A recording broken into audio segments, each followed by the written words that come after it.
you met Claire, heard of Claire. I know we've had Claire on before with Kenny Dichter. Seemed like a good idea. You called some of your friends, and this concert came together. Well, I'm meeting Claire virtually for the first time as we speak, which is a pleasure, by the way, Claire. But we've been working with her team at Feeding America. They've been amazing. My wife, Amy, and I, during the pandemic, there's the first time I was actually home for any length of time in my entire professional career. And as we watched the news and became more aware of what was happening in America and the issue with food security and how critical it really has become and is becoming, we wanted to do more. So we thought, well, let's do what we do best, reach out to our musical friends and family, see if we can engage them to help in this situation. Reached out to Feeding America, found them to be an amazing partner. And it really took on a life of its own, and amazing artists have signed on to it. And couldn't be. I'm very humbled with the response that we got from the music community, but not surprised. And you know, so that's where we're at. So we'll be streaming it live on nugs.tv Saturday night, March 20th at 8 p.m. I mean, a couple of these names, Claire, Dave Grohl, but Bobby Weir. And Darius, Wolf Brothers. Bobby Weir first. Yeah, I know. I'm going across from the way we have it. You're right. And Darius Rucker, who is just so talented, so great, and many others. How did that happen, Claire?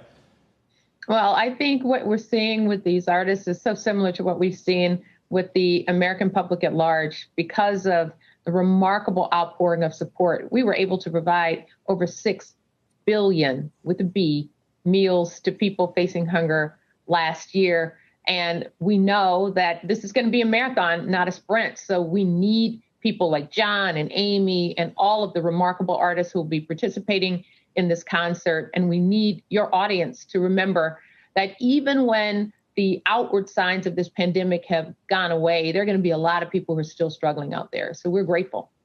All right. So how are we going to find this? And then there'll be plenty of opportunity to support it as well, Claire?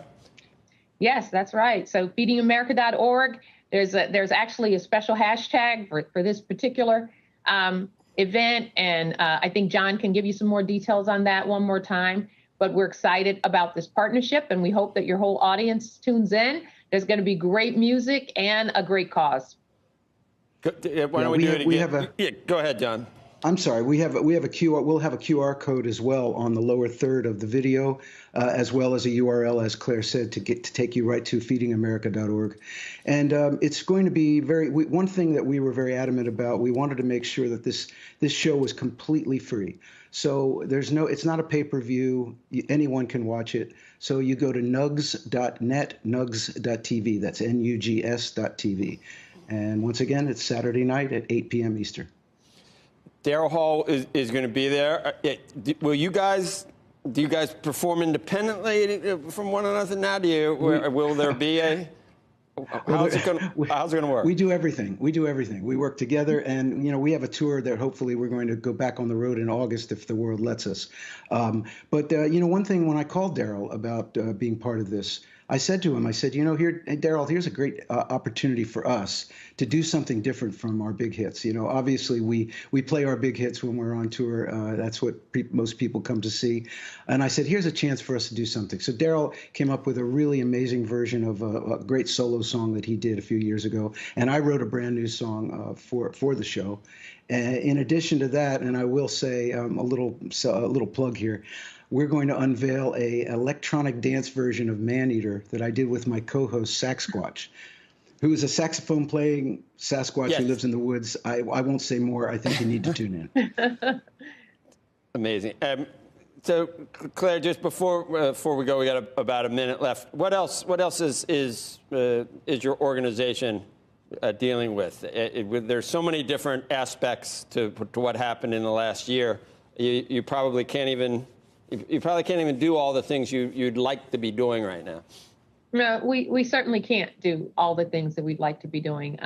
I'm so proud of the work of our remarkable network, 200 member food banks, over 60,000 agency partners across the country who have gotten out on the front lines. They have not rested. They've gotten out there and served their neighbors. And with the help of people like those in your audience, we've been able to do that in ways that we never did before. But the need is greater than it's ever been as well. So we're trying to meet that need. We know that the work that we do is only a part of what needs to be done. And we hope that there'll be policy interventions and that we as a society will make some decisions, and we'll just decide that it's just unacceptable that there would be food insecurity here.